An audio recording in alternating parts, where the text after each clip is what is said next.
গুলো আছে কিন্তু আমাদের যোগ্য লোক নেই। এজন্য আমাদের কান্ট্রিতে স্টিল নাও বাইরের ডেভেলপাররা, বাইরের সিকিউরিটি স্পেশালিস্টরা এসে বিজনেস করে যায়। আগে একটা সময় ছিল যেই সময়ে একটা সামান্য জুমলাতে করা একটা ওয়েবসাইট, গভর্নমেন্ট ওয়েবসাইট করতে এসে ইন্ডিয়ান ডেভেলপার বা তথাকথিত বাইরের যত ডেভেলপাররা আছে তারা কয়েক লাখ পর্যন্ত টাকা হাতিয়ে নিত, 60 লাখ 70 লাখ। অথচ এইটা বাংলাদেশি যে কোনো একটা ক্লায়েন্ট খুব অল্পতেই করে দিতে পারতো। কাজগুলো কেন পেত না বাংলাদেশি ক্লায়েন্টরা? কারণ তখন বাংলাদেশে ওয়েব ডেভেলপাররা অত ফোকাসে ছিল না। কিন্তু এখন কাজগুলো কিন্তু আমরা নিজেরাই করছি, কারণ বাংলাদেশে উন্নত এরকম বেশ কয়েকটি কোম্পানি রয়েছে, আমাদের অনেক অসংখ্য ফ্রিল্যান্সার রয়েছে। মিনিস্ট্রি অফ আইসিটির লার্নিং প্রজেক্টের থেকে অনেক ফ্রিল্যান্সার তৈরি হচ্ছে, অনেক ডেভেলপার তৈরি হচ্ছে। সুতরাং আমাদের বাইরের দেশে যাওয়ার প্রয়োজন হচ্ছে না। কিন্তু ওয়েব সিকিউরিটিতে স্টিল নাও আমরা কেন বাইরের দিকেই তাকিয়ে আছি? কেন তাদেরকে আমরা 100 টাকার একটা কাজ কেন তাদেরকে আমাদের 1 লাখ পে করতে হচ্ছে? কজ আমাদের দেশে এই সেক্টরটা এখনো শূন্য।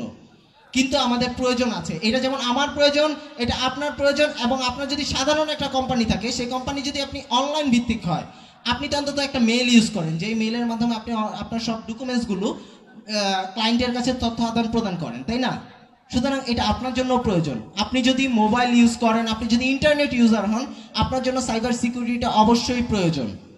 আমরা এই নিয়ে সেমিনার করি, আমরা মিনিস্ট্রি অফ আইসিটির সাথে সংযুক্ত হয়ে মানুষকে জনসচেতনতা তৈরি করার একটাই লক্ষ্য, যাতে আপনারা সবাই সতর্ক হন এবং বাংলাদেশ যাতে উন্নয়নশীল দেশ হিসাবে, যেমন এখন হ্যাকারদের টার্গেটের শিকার হয়ে আছে, হ্যাকাররা টার্গেট করে আছে আমাদের কান্ট্রিকে।